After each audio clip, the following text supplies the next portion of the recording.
আজি নৱম দিনাও শিৱসাগৰৰ কেইবাটাও মৌজাৰ শতাধিক গাঁও বানত প্লাবিত হৈ আছে। বিশেষকৈ দৰিকাৰ যি পানী সেই জলস্তৰ যি ধৰণে হ্ৰাস হ'ব লাগিছিলে হ্ৰাস নোহোৱাত বৰ্তমানেও প্লাবিত কৰি ৰাখিছে বেতবাৰী মৌজা, কোঁৱৰপুৰ মৌজা আৰু হাঁহচৰা মৌজাৰ শতাধিক গাঁও।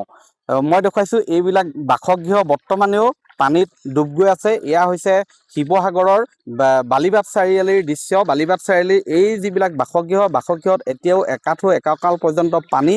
এইবিলাক দেখিছে বাহনসমূহ এনেধৰণেই তেওঁলোকে উলিয়াবলৈ গৃহস্থই আচলতে সময় নাপালে আৰু বৰ্তমান ইয়াতকৈ ওপৰত উঠিছিলে যি এই বাহনবিলাকৰ আইনা পৰ্যন্ত পানী উঠিছিলে, কিন্তু বৰ্তমান হ্ৰাস হৈছে যদিও আচলতে এতিয়াও একাঠু পৰ্যন্ত ভিতৰত পানী।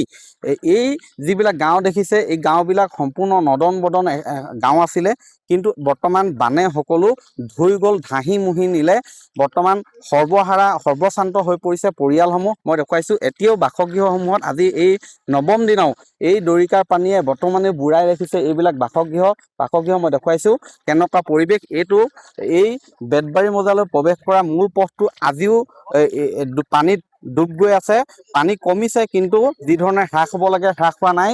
মই এইখিনিতে জনাব বিচাৰিছোঁ যে শিৱসাগৰত ব্ৰহ্মপুত্ৰৰ জলস্তৰ বিপদসীমাৰ পৰা মাত্ৰ 1 মিটাৰ তললৈ নামিছে আৰু দৰিকা নদীৰ কিন্তু জলস্তৰ বিপদসীমাৰ 1 মিটাৰ ওপৰে আজিও বৈ আছে, যাৰ বাবে এই অঞ্চলসমূহত বৰ্তমানেও পানী সম্পূৰ্ণৰূপে আচলতে ওলাই যাব পৰা নাই। মই আপোনাৰ ওচৰলৈ আহিছোঁ। আজি ন নম্বৰ দিন, আজিও বহু বাসগৃহ পানীৰ তলত। কেনেকুৱা ধৰণৰ ক্ষয়ক্ষতি কেনেকুৱা হৈছে? যথেষ্ট ক্ষয়ক্ষতি হৈছে। মানে এই বেতবাৰী অঞ্চলটো সামগ্ৰিকভাৱে বেতবাৰী কোনো এটুকুৰা জেগাত অনিষ্ট নাই হোৱা বুলি আমি ক'ব নোৱাৰোঁ। আমি আজিৰ তাৰিখত এই 9 দিনৰ মূৰত আমি ওলাব পাৰিছোঁ এই অঞ্চললৈ। মই অলপ মোৰ দূৰত যদিও মই আজি খোজকাঢ়ি ইয়ালৈ আহিছোঁ, দেখিছোঁ যথেষ্ট ক্ষয়ক্ষতি হৈছে। গতিকে এটা দুখ লগা পৰিৱেশ। মই বাইদেউ আপোনাৰ ওচৰলৈ আহিছোঁ। আপোনাৰ বাসগৃহটো চাগে এতিয়াও পানীত বুৰ গৈ আছে। ক'ত ইয়াত থাকি লৈছে? প্ৰথমতে গড়ত আছিলোঁ। তাৰপিছত এই মানে অকণমান অসুবিধাৰ কাৰণে ইয়ালৈ আহিলোঁ। হয়, এই স্থানটুকুৰাত তেওঁলোকে আছে। মই দেখুৱাইছোঁ এইটো ওখ স্থান এটাত আশ্ৰয় লৈছে। ঘৰ বাৰী এৰি তেওঁলোকে এনেধৰণে আশ্ৰয় নিজেই ইয়াত টিউপাল তৰি আছেহি। আপোনালোকৰ কেনেধৰণৰ কি ক্ষতি হ'ল? মোৰ কুকুৰা মৰিছে 50টা, তাৰপিছত ছাগলী মৰিছে এটা।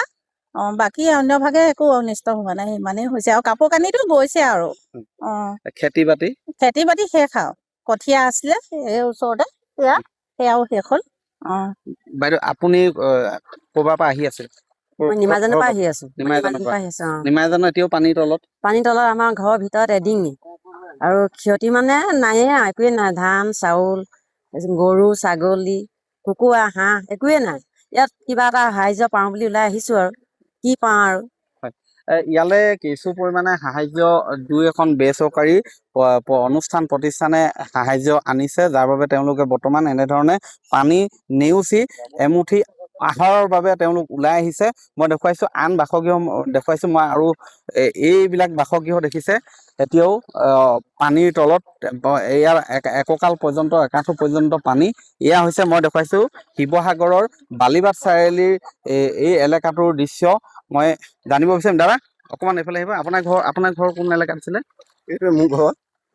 হয়, মোৰ ল'ৰা এটি, মাইকী মানুহ মই, আৰু ঘৰ বস্তু উলিয়াবলৈ ঘৰ একো নাপালো। এতিয়া ক'ত আছে? এতিয়া সি মঠাই এটা আছে, তাত গড় বুলি কোৱা কেনেকুৱা কি ক্ষয়ক্ষতি হ'ল? মানে ধানৰ পৰা গৰুৰ পৰা ছাগলীলৈকে গৰু সময় নাপালো উলিয়াবলৈ। সাহাৰ্য কিবা আহিছে নেকি? দিছে বাৰু, সেইটো নাই দিয়া বুলি নকওঁ, দিছে। হয়, মই এই পৰিৱেশ দেখুৱাইছোঁ যে শিৱসাগৰৰ এই যিবিলাক অঞ্চল বেতবাৰী মৌজা, হাঁহচৰা মৌজাৰ সেইদৰে খেলুৱা যি নিমাইজান অঞ্চল আছে বেতবাৰী মৌজাৰ, সেই নিমাইজান বৰ্তমান সম্পূৰ্ণ প্লাবিত হৈ আছে। ভাধৰা, নিগম, 2 নং কোঁৱৰ গাঁও, কোলাপথাৰ, এনেধৰণে অধিকাংশ এলেকা আজিও প্লাবিত হৈ আছে। আৰু এই যিহেতু সময় যিমানেই বেছি হৈ গৈ আছে, পানী যিমানেই থকাৰ সময়খিনি যিমানেই বেছি হৈ গৈছে, সিমানেই ক্ষয়ক্ষতিৰ পৰিমাণ বেছি হৈ গৈ আছে। কাৰণ যিবিলাক বয় বস্তু বচাৰ চান্স আছিলে সেইবিলাকো সম্পূৰ্ণ বৰ্তমান নিঃশেষ হৈ পৰিছে, কাৰণ পচি গৈছে যিহেতু সময় বাঢ়ি গৈ আছে। আৰু ব্ৰহ্মপুত্ৰৰ আমি জলসম্পদ বিভাগৰ সৈতে কথা পাতিছিলোঁ, তেওঁলোকে উল্লেখ কৰিছে যে ব্ৰহ্মপুত্ৰৰ জলস্তৰ বিপদসীমাৰ পৰা যিমানেই হ্ৰাস হ'ব সিমানেই দৰিকাৰ পানী ওলাই যোৱাত সহায় হ'ব, কিন্তু তেনেধৰণৰ হোৱা নাই। যিহেতু ব্ৰহ্মপুত্ৰৰ পানী যথেষ্ট বাঢ়ি আছে, গতিকে এই দৰিকাৰ পানীখিনিও দৰিকাৰো বিপদসীমাৰ ওপৰে আজিও বৈ আছে, যাৰ ফলত এই অঞ্চলসমূহ বৰ্তমানেও প্লাবিত হৈ আছে।